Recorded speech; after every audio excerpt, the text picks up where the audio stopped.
redeems us from the curse by becoming a curse for us. Now, notice what it says. Cursed is everyone who hangs on a tree. Now, in order for us to no longer be cursed, Jesus hangs on a tree.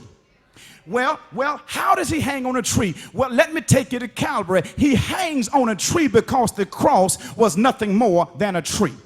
Well, since you know that, every time you see a tree now, it ought to change your perspective. In fact, every time you see a tree, it ought to prompt a shout in your life. Every time you walk out of your house and you look in your backyard and you see a tree, in fact, you ought to put all of your stuff down and shout right there in front of that tree, not because that tree has done anything for you, but that tree ought to remind you of the tree that Christ was hanging on for you.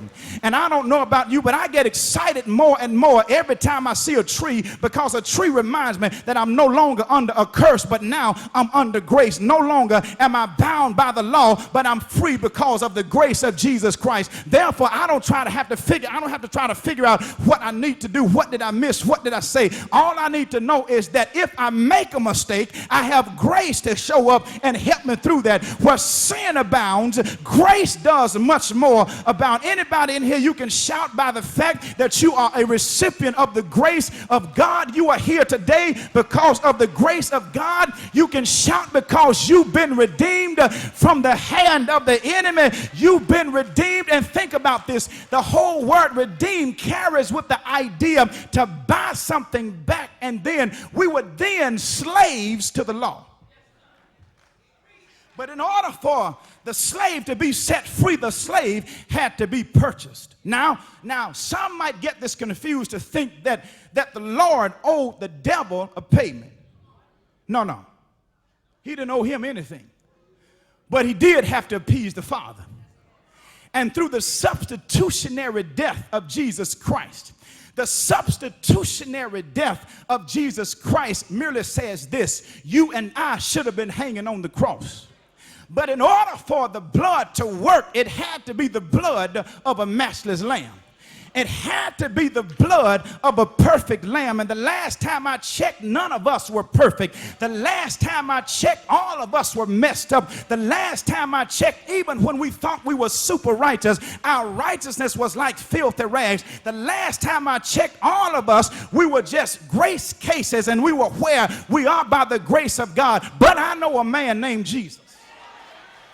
And what Jesus did for us was he became what we could not become. He became a curse for us, and he did for us what we could not do. He went to a cross and he died on a cross for us, and he set us free from being under the bondage of the law. That's why we can worship the way that we worship. That's why we have freedom in Jesus Christ. That's why we can live free under grace. That's why we can worship our God the way that we worship. That's why we can live under this whole grace idea, because of what Jesus did for us. But why did he do it? Well, the text says, so that the Gentiles could receive the blessing of Abraham. Now, the blessing of Abraham would suggest that it's salvation through faith. Because the way that Abraham was justified, it was not based upon him keeping the law, but the Bible says he believed in God. And in believing in God, he was then counted as righteous. Well, therefore, he says, but not only because he said the blessing of Abraham could come to the Gentiles, but he also says so that we could have the Spirit. Now, the problem with the Gentiles is this: they were trying to practice the law in order to get the blessing of Abraham and get the Spirit. And the reason Paul said that they were foolish Galatians is because they already had what they were trying to obtain.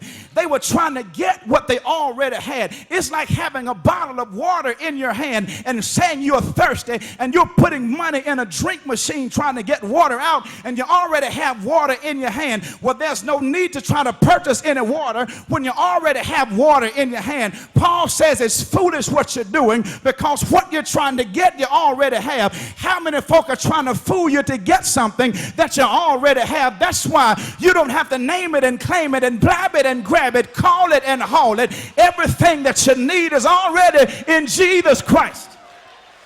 And I know that it's not a popular doctrine. I know that there are folk who want us to do all of this stuff in order to be saved, but my God is bigger than that. And I thank God that I'm redeemed because of what Jesus has done for me.